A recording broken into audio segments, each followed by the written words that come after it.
मुमताज में जो आपने वीडियो देखा वो ना तो फ्रांस का है और ना ही नेपाल का। सोचिए भाजपा सरकार राज्य में किस तरीके से बीजेपी के खिलाफ लोग जो हैं वो एकजुट हुए हैं। कांग्रेस की रैली में 3 लाख के समथिंग भीड़ इकट्ठा होना वो भी भाजपा के खिलाफ एक मैसेज जरूर कन्वे करती है कि इस देश में जो सत्ताधारी लोग कहते हैं कि हम बहुमत की सरकार हैं। सोचिए बहुमत की सरकार होते तो आज 3 लाख से भी ज्यादा की भीड़ ये जो इकट्ठा हुई है ये चीख चीख कर कह रही है कि भाजपा के शासनकाल में सुरक्षा, नौकरी, रोजी रोटी सब चौपट हो चुका है। और किस तरीके से लगातार जो है वो ईवीएम की गड़बड़ियों की भी खबरें लगातार सामने आ रही हैं। और राहुल गांधी तो बाकायदा एएनआई और पीटीआई के माइक पे कह चुके हैं कि एएनआई हमारी खबरें नहीं दिखाता।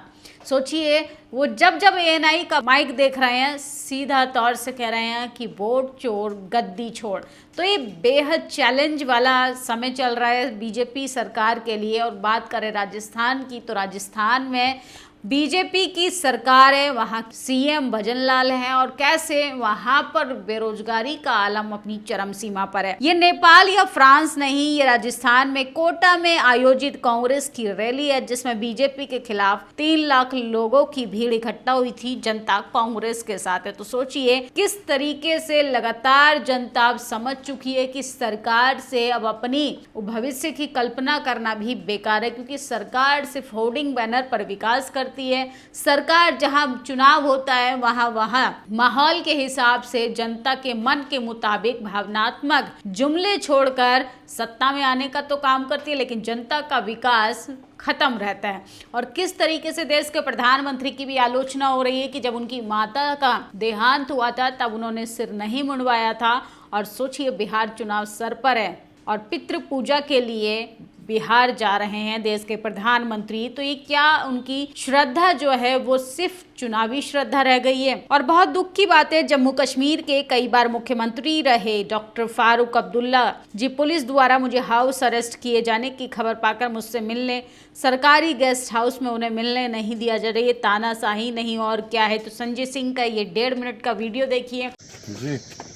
खंडन कर रहे हैं कॉन्स्टिट्यूशन का खंडन कर रहे हैं। आप देख रहे हो भाई सलाम नहीं करना चाहता था मगर ये सलाम करने भी नहीं दिया। मिलने नहीं दे रहे हैं, निकलने नहीं दे रहे हैं, जो इनसे बंटवारा कर रहे हैं।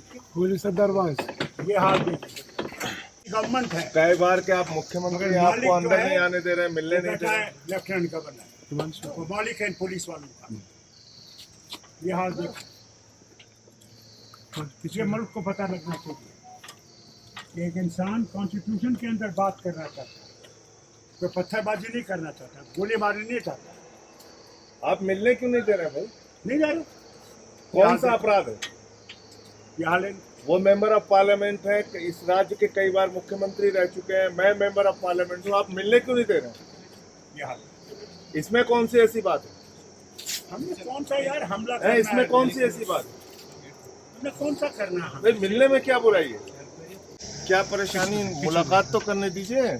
किस तरीके से उनको जम्मू कश्मीर के अंदर डिटेन कर लिया गया है। तानाशाही चरम पर है। इस वक्त मैं श्रीनगर में हूँ। लोकतंत्र के हक के लिए आवाज उठाना, आंदोलन करना हमारा संवैधानिक अधिकार है। आज मिराज मलिक आम आदमी पार्टी की अवैध गिरफ्तारी के खिलाफ श्रीनगर में प्रेस कॉन्फ्रेंस और धरना था, लेकिन सरकारी गेस्ट हाउस में पुलिस छावनी बना दिया है। और सोचिए किस तरीके से वहां पर लोगों को नजरबंद कर लिया गया है, डिटेन कर लिया गया है। और किस तरीके से जब मीडिया सरकार की चाटुकारिता करती है और जनता जब बदला लेने पर आती है तो सोचिए सिंहासन के साथ साथ उन तमाम लोगों को भी उखाड़ फेंकती है जो दरबारी लगाते हैं, जो सरकार की बटरिंग करते हैं, जो सरकार का गुणगान करते हैं। ये नेपाल की गोदी मीडिया चैनल का प्रमुख एंकर है। सत्ता के समर्थन में फर्जी न्यूज और झूठ फैलाता था और हमारे यहाँ के कई एंकर ऐसे ही कर रहे हैं। देखो बेचारे का हाल क्या कर दिया पब्लिक ने। तो तमाम लोग मीडिया की तरफ भी इशारा कर रहे हैं। सोचिए जिन पत्रकारों को नेपाल के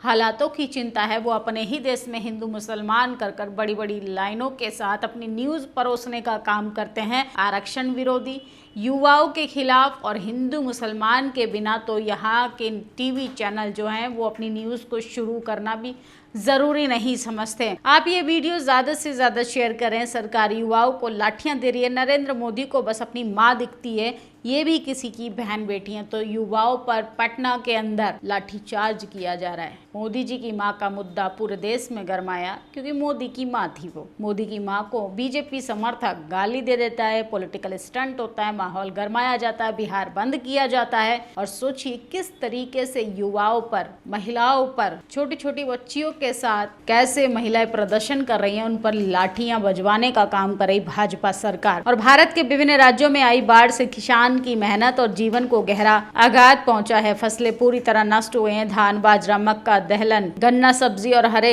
चारे जैसी फसलें बर्बाद होने से किसान कर्ज और भूख की मार झेल रहा है। अनेक किसानों को साहूकार बैंकों से कर्ज लेकर फसल बोई थी, अब पानी में डूबकर खत्म हो गई। स्थिति है कि खेत सूने हो गए, घरों में खाने का संकट है, बाढ़ ग्रस्त इलाकों में बीमारियां फैल रही हैं। प्रशासनिक राहत कार्य कागजों तक सीमित है, मुआवजा अब तक किसानों तक नहीं पहुंचा है। तो चंद्रशेखर आजाद ने बड़ी मांग की है कि बाढ़ को राष्ट्रीय स्तर पर प्राकृतिक आपदा घोषित किया जाए, ताकि किसानों को कानूनी और आर्थिक रूप से मदद की जाए। बाढ़ प्रभावित सभी किसानों का कर्ज तत्काल माफ किया जाना चाहिए और नुकसान की भरपाई के लिए उचित मुआवजा हर किसान को घर घर तक पहुंचाना चाहिए। स्वास्थ्य सेवा से संबंधित भी चीजें सरकार को सोचनी चाहिए। तो लगातार बाढ़ पीड़ित राज्यों में जिस तरीके से किसानों के हालात, हिमाचल हो, गुजरात हो, पंजाब की बात करें, किस तरीके से लगातार बाढ़ से परेशान किसान जो है, उनका घर खेत सब बर्बाद हो चुका है। मवेशी जो है वो दम तोड़ रहे हैं, बीमारियों से जनता परेशान है। किस तरीके से मलेरिया फैलने की भी आशंकाएं हैं।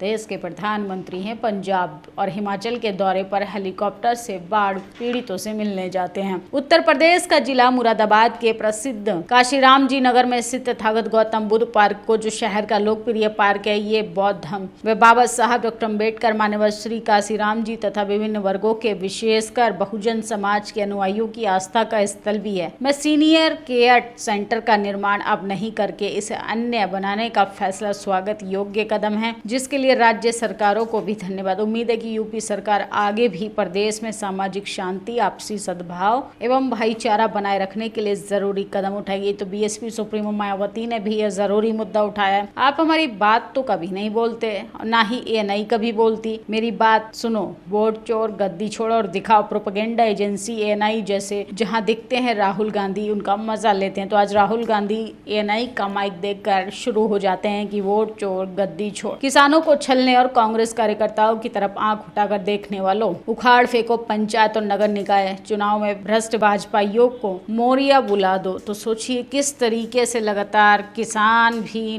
नौजवान भी, महिलाएं भी, युवा भी बीजेपी का बाइकॉट कर रहे हैं। आपकी क्या प्रतिक्रिया है? अपनी राय जरूर दीजिएगा। और बिहार के भागलपुर में किस तरीके से बाढ़ आ चुकी है, 3 बार बाढ़ आ चुकी है, जल का स्तर बढ़ता जा रहा है, लेकिन सरकार, डबल इंजन सरकार, मतलब डबल अत्याचार, जनता खाने के लिए, दाने दाने के लिए भी मोहताज हैं। आप लोग कैसे सोचते हैं बीजेपी के विकास को? अपनी राय जरूर दें। शुक्रिया।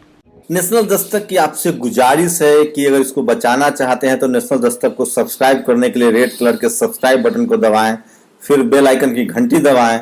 नेशनल दस्तक को बचाने के लिए बहुत जरूरी है कि हर खबर को शेयर करें, लाइक करें, कमेंट जरूर करें।